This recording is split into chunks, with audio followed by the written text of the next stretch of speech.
सो है गाइस, स्वागत है आपका आप ही के यूट्यूब चैनल में इसको डीके में। एंड आज हम जिस शेयर के बारे में बात करेंगे वो हम मिर्जा इंटरनेशनल लिमिटेड। और मिर्जा इंटरनेशनल लिमिटेड के अंदर आपको नॉन स्टॉप तेजी बनते नजर आ रही है। जैसा कि आप देखोगे स्टॉक जो ना अभी जब रेयर टैप बिजनेस इसका अलग हुआ था, ठीक है, और आरटीएस फैशन लिमिटेड इसका जो अंदर हमें जो ना अभी मर्ज होते हुए नजर आई थी, तो उसके बाद स्टॉक का जो प्राइस था वो 35 के आसपास था। 350 के भाव से स्टॉक टूटा और 35 रुपये के भाव पर स्टॉक आते नजर आया था। वहां पर जो सबसे बड़ा रीजन था वो यही था कि मर्जर और डीमर्जर हमें दोनों देखने को मिले थे। उसके बाद स्टॉक में और करेक्शन हुई और स्टॉक आपको जो ना अभी 29-30 के भाव तक जाते नजर आया था। फिर वहां से आप देखोगे स्टॉक में एक शानदार तेजी बनी और ये तेजी हमें ऊपर में आप देखोगे लगभग 55 रुपये के आसपास जाते नजर आई है। और आज के दिन आप देखोगे स्टॉक में 10% की गजब की तेजी बनी है। और इस तेजी को लेकर काफी ज्यादा सवाल आ रहे हैं कि स्टॉक में ये तेजी अचानक क्यों बन रही है। आप देखोगे कुछ टाइम से इसके अंदर जो वॉल्यूम थी वो बहुत ज्यादा कम लग रही थी, लेकिन 4-5 दिन से आप देखोगे जब से स्टॉक में ये तेजी बनना स्टार्ट हुई है तब से अब तक स्टॉक में नॉन स्टॉप हैवी वॉल्यूम हमें देखने को मिल रही है। और ये वॉल्यूम आप देखोगे भी, आपको पहले भी बोला था कि स्टॉक के अंदर जो ना अभी बड़े इन्वेस्टर्स की एंट्री हुई है, बड़े जो प्लेयर है वो स्टॉक के अंदर घुसे हैं, जिसके चलते स्टॉक में हैवी वॉल्यूम क्रिएट हुई है।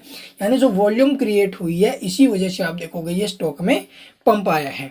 तो यहाँ से स्टॉक आपको जैसे भाग रहा है ना भाई, उसी प्रकार नीचे भी आता नजर आएगा।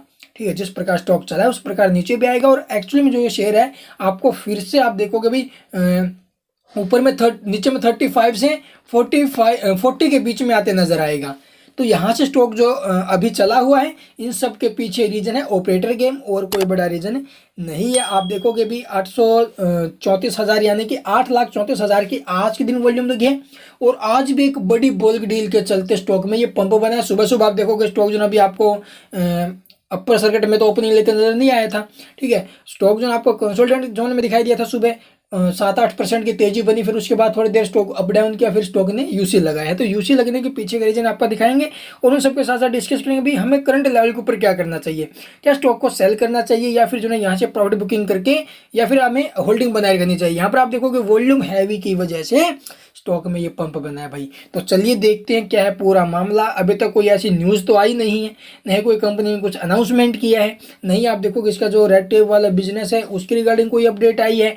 उन सब के रिगार्डिंग कोई अपडेट आती है, अगर कोई गुड न्यूज़ आती तो शेयर के अंदर बने रहना आई थिंक सबसे बेस्ट था। लेकिन जो सिचुएशन हाल फिलहाल क्रिएट हुई है स्टॉक के ऊपर, ऐसे में स्टॉक में पैसा लगाना सबसे बड़ी मूर्खता साबित हो सकती है। और यहाँ पर आप देखोगे जब से स्टॉक में तेजी बनी हुई है, तो यहाँ पर आप लोग देख सकते हो स्टॉक को जो ना अभी 18 अप्रैल को एएसएम की फर्स्ट स्टेज में डाल दिया गया था। ठीक है, तो स्टॉक के ऊपर काफ़ी ज़्यादा हैवी जो गिरावट के संकेत है वो भी आ रहे हैं। तो यहाँ से स्टॉक में जो ना फिर से अब गिरावट होना स्टार्ट हो गई। अगर आप करंट लेवल पर स्टॉक को परचेज करना चाह रहे हो तो आई थिंक अभी आपको जो है थोड़ी दूरी बनाए रखना चाहिए। चलिए भाई देखते हैं अब इसके अंदर जो तेजी है वो क्यों बनी है। तो यहाँ पर आप देखोगे तेजी के पीछे एक्चुअली में रीजन क्या है, लार्ज डील है। जी हाँ, हर दिन आप देखोगे लार्ज डील स्टॉक के अंदर हो रही है, जिसे आप बल्क डील भी बोलते हो। ठीक है, तो हिडन बल्क डील स्टॉक में हमें देखने को मिली है। तो आपको दिखा देते हुए यहाँ पर आप देखोगे 20 तारीख, ठीक है, आज के दिन 19 तारीख, 17 तारीख, ये 3-4 दिन हमें जो ना स्टॉक में ये हैवी वॉल्यूम देखने को मिली है। ठीक है, ये हैवी डीलें देखने को मिली है। 3 बल्क डीलें हुई है जो कि आप देखोगे लगभग जो पहली हमारी थी वो 3,68,000 के आसपास देखने को मिली है। सेकंड आप देखोगे जो रही है वो 3,87,000 के आसपास। ठीक है, और जो आज की रही है वो है 4,16,385, और जो कि हमें देखने को मिली है 49 रुपये 90 पैसे के भाव से। तो स्टॉक में इतनी हैवी वॉल्यूम से आप देखोगे ये पंप एंड डंप चल रहा है।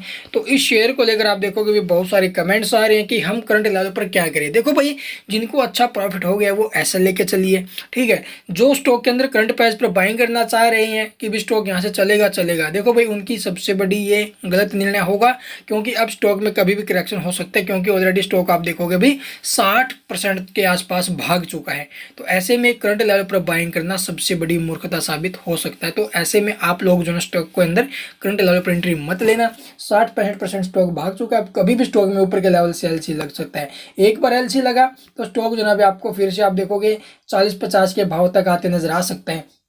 तो इस शेयर के अंदर हमें जो ना अब करंट लेवल के ऊपर समझदारी वाली बात करनी है।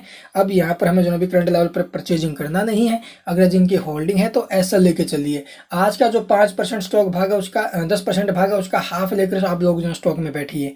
यहाँ से अगर स्टॉक टूटेगा तो एलसी में लोग तो पक्का होना है, तो आपका पहले ही माल कट जाएगा। आई होप आपको वीडियो पसंद आई होगी। वीडियो पसंद आए तो लाइक कीजिए, चैनल को सब्सक्राइब नहीं किया तो सब्सक्राइब करना मत भूलना। And thank you for watching the video.